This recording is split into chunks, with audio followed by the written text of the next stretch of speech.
बेटी के नखरे। महक और मोहन के घर काफी सालों बाद एक बेटी होती है। वो उसे देखकर काफी खुश रहते, उस बच्ची की छोटी सी छोटी चीजों का ख्याल रखते। अरे महक बेटा, चाहे लड़का हो या लड़की, इतनी आजादी नहीं देते, बच्चा बिगड़ जाता है। आपको पता ही क्या है सासू माँ, चुप रहिए। हम दोनों कमाते ही क्यों हैं? इन बच्चों के लिए ना।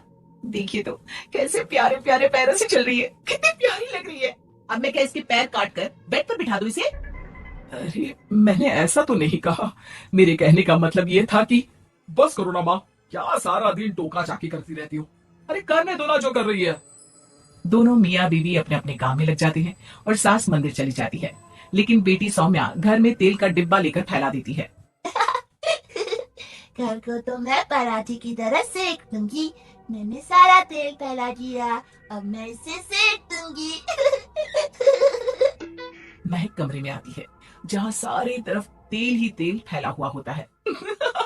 अरे मोहन देखो तो, अपनी छोटी सी बच्ची की हरकत, पूरे घर में तेल फैला दिया।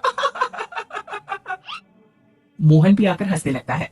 छोटी सी सौम्या को लगता ही नहीं कि उसने कोई गलत काम किया है। वो भी खुश हो जाती है। अब तो आए दिन वो कोई ना कोई नया नुकसान करती, कभी टूथपेस्ट गिरा देती तो कभी डिटर्जेंट। हालत ये थी कि घर का राशन किसी किसी महीने तो 2 बार भरना पड़ता। रोज ये कोई ना कोई नुकसान करके खड़ी होती है। अरे तो क्या हो गया माँ जी, बच्ची है, बच्चों वाले काम ही करेगी ना। आप बिना पता नहीं क्यों उसी के पीछे पड़ी होती हैं। धीरे धीरे सौम्या बड़ी होती है। एक दिन, माँ देखो दरवाजा खोलो, वो ऑनलाइन मैंने जींस मंगवाई थी, वो आई होगी। 3,000 दे देना और पैकेट ले लेना। 3,000? ऐसे कैसे जींस है बेटा, ये तो बहुत बड़ा अमाउंट है। माँ फालतू बात थोड़ा कम ही किया करो और जल्दी जाओ, वरना समझ लो खाना नहीं खाऊंगी मैं आज सारा दिन। सास वहीं खड़ी सब दिख रही थी, लेकिन अब तो उन्होंने भी बोलना छोड़ दिया था। अब तो आए दिन सौम्या के खर्चे बढ़ते ही जा रहे थे। कभी महंगी ड्रेस तो कभी दोस्तों के साथ पार्टी। पैसे दे दो तो ठीक, ना दो तो घर में कलेश। ये सब तुम्हारे ही कारण हुआ है। देख रही हो कैसी हरकतें हो रही है इसकी। रात के 8 बज गए हैं लेकिन महारानी जी घर पर है ही नहीं। तभी सौम्या पड़ोस की लड़की के साथ वहां आती है। ओके बाय रोहन, कल फिर मिलेंगे, लव यू। ये क्या हरकत है सौम्या, आज तो तुमने हद ही पार कर दी। पापा कब से परेशान है। और ये लड़का कौन है? तभी पास खड़ी सास बोलती है, देखो महक, आज तक मैंने कहा नहीं था लेकिन मैं आज कहूंगी, क्योंकि ये मेरे घर का मामला है। मैं नहीं चाहती कि मेरे बेटे का खानदान खराब हो या फिर कोई हम लोगों के घर के लिए बात करे। जाओ इसे ऊपर कमरे में छोड़ाओ, इससे कल बात करेंगे। मॉम देखो ना दादी क्या बोल रही है, चुप कराओ ना इनको, जैसे हमेशा करा देती हो। महक को अपनी गलती का एहसास हो रहा था। वो चुपचाप खड़ी होती है। मोहन बेटी को अच्छे से कमरे में सुलाकर माँ के पास आता है। देखो ये लड़का ठीक नहीं है, अब तुम लोग इसकी शादी करवा दो, ससुराल वाले अपने आप देख लेंगे। शादी के बाद जिम्मेदारी पड़ेगी तो सब ठीक हो जाएगा। शादी अभी तो 25 की है ये। तो क्या 50 तक बैठाओगी? नहीं नहीं, ठीक कह रही है माँ, इसके लिए जल्दी से कोई लड़का देखता हूँ। अगले रोज सौम्या खाने के टेबल पर, मैं आप लोगों को बता देती हूँ, मैं रोहन से प्यार करती हूँ और उसी से शादी करूंगी। रोहन? वही ना सक्सेना का लड़का, वो सक्सेना जो पिछले महीने ही जेल से छूट कर आया है। वो जेल नहीं, काम के सिलसिले में अमेरिका गए थे। अच्छा, सक्सेना अमेरिका गया था तो क्या पैसा वैसा कमा कर नहीं आया? ये देख रही है ब्लाउज, उसकी बीवी ने सिला था मेरा। पैसे की कमी का रोना रो रही थी, पति को कोस रही थी कि जुआ खेलते पुलिस ने पकड़ा और लगी लगाई नौकरी भी छूट गई। दादी कुछ भी मत बोलो, दादी को चुप कराओ ना। दादी जो बोल रही है ठीक बोल रही है। तेरे पापा ने तुझे देखने के लिए लड़के वालों को कल बुलाया है, समझी? अगले रोज लड़के वाले सौम्या को देखने आते हैं और उसकी शादी मयंक से हो जाती है। शादी के बाद सौम्या मायके आती है। वाह माँ, कितनी अच्छी शादी कराई आप लोगों ने मेरी, लेकिन मुझे कुछ दिन और यहाँ रहना है।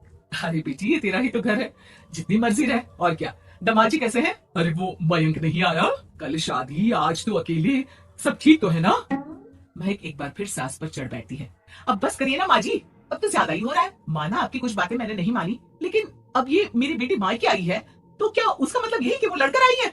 हाँ पीना। सौम्या दादी की तरफ देखकर मुस्कुरा देती है, जैसे उन्हें चिढ़ा रही हो। दादी मैं लड़का नहीं बल्कि ये बता कर आई हूँ कि मुझे कुछ दिनों के लिए यहीं रहना है, माँ के पास। मेरा मन धीरे धीरे ही तो ससुराल में लगेगा, अब अगर आप बोलती है तो चली जाती हूँ मैं।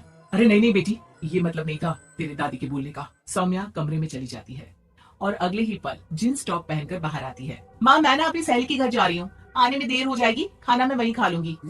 सौम्या सहेली के घर चली जाती है। अरे सौम्या ससुराल से आई है, कहीं दिखाई नहीं दे रही। वो सहेली के घर गई है, काफी दिनों बाद बच्ची का मन कर गया होगा। महक रहने दे, अब इतना हल्के में ना ले, लड़की अब किसी और की अमानत है। घर में इतनी देर से आएगी तो लोग क्या कहेंगे। और होता भी ऐसा ही है। दरवाजे में पुलिस आती है जिसके साथ सौम्या होती है। ये आपकी बेटी है? जी जी, लेकिन क्या हो गया? पापा, मैं और रीना घूम रहे थे तो रोहन वहां आ गया। उसने मेरे गहने खींचने की कोशिश की। जब मैंने नहीं दिया तो मुझे धक्का मारकर मेरे गहने ले लिए। पापा, मुझे माफ कर दो। मुझे ना मयंक के पास जाना है। आप उसे फोन कर दो, वो मुझे ले जाएगा। दादी आप ठीक कहती थी, वो अच्छा लड़का नहीं है। कोई बात नहीं बेटा, मयंक का फोन आया था, उसे तेरी याद आ रही थी, लेकिन वो तुझे भी अपनी जिंदगी जीने से नहीं रोकना चाहता था। मैं उसे बोल दूंगी कि वो कल तुझे लेने आ जाए। अगले दिन, चलो सौम्या, मैंने आज रात की फिल्म की टिकट और 5 स्टार होटल में खाने के लिए टेबल बुक कर दी है। फिर क्या, सौम्या खुशी खुशी अपने ससुराल चली जाती है और महक को बड़ों की सीख की कीमत का पता चल जाता है।